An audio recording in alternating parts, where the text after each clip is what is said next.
This is September 30th, 2025. Apostle Matthew 8.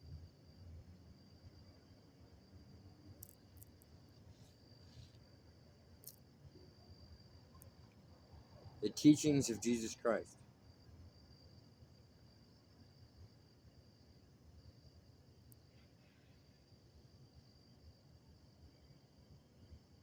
Or the teachings of Jesus the Christ.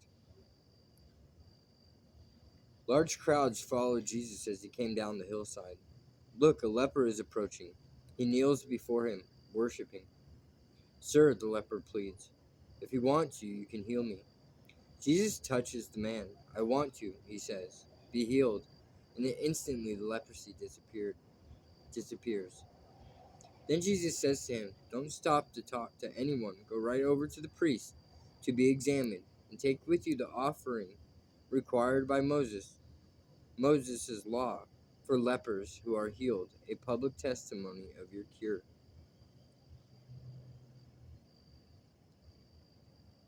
Now this is important right here. This is proof that Jesus observed the laws of Moses.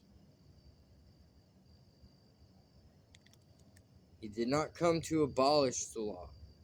He came to fulfill it. When Jesus arrived in Capernaum, a Roman army captain came and pled with him to come to his home and heal his servant boy, who was in bed paralyzed and racked with pain. Yes, Jesus said, I will come and heal him. Then the officer said, Sir, I am not worthy to have you in my home, and it isn't necessary for you to come. If you will only stand here and say, Be healed, my servant will get well. I know because I am under the authority of my superior officers, and I have authority over my soldiers, and I say to one, Go, and he goes, and to another, Come, and he comes, and to my slave boy, Do this or that, and he does it. And I know you have authority to tell his sickness to go, and it will go. Jesus stood there amazed. Turning to the crowd, he said, I haven't seen faith like this in all the land of Israel. And I tell you this, that many Gentiles like this Roman officer shall come from all over the world and sit down in the kingdom of heaven with Abraham, Isaac, and Jacob. And many an Israelite, those for whom the kingdom was prepared, shall be cast into outer darkness. That's hell. Into the place of weeping and torment. Then Jesus said to the Roman officer, Go on home. What you have believed has happened. And the boy was healed that same hour.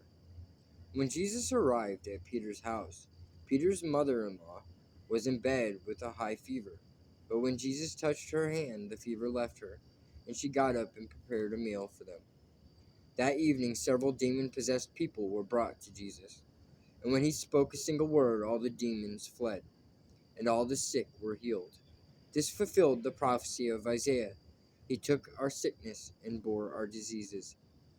When Jesus noticed how large the crowd was growing, he instructed his disciples to get ready to cross to the other side of the lake. Just then, one of the Jewish religious teachers said to him, Teacher, I will follow you no matter where you go. But Jesus said, Foxes have dens and birds have nests, but I, the Messiah, have no home of my own, no place to lay my head. Another of his disciples said, Sir, when my father is dead, then I will follow you. But Jesus told him, Follow me now.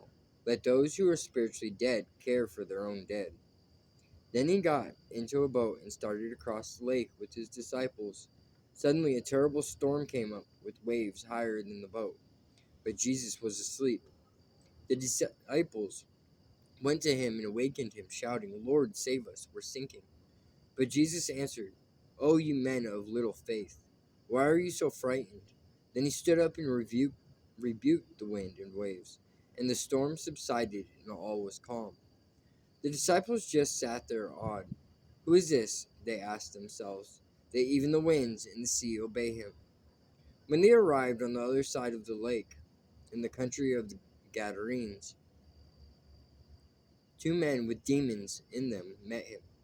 They lived in a cemetery and were so dangerous that no one could go through that area. They began screaming at him, What do you want with us, O Son of God? You have no right to torment us yet." A herd of pigs was feeding in the distance. So the demons begged, "If you cast us out, send us into that herd of pigs." "All right," Jesus told them, "be gone." And they came out of the men and entered the pigs, and the whole herd rushed over a cliff and drowned in the water below. The herdsmen fled to the nearest city with the story of what had happened. And the entire population came rushing out to see Jesus and begged him to go away and leave them alone.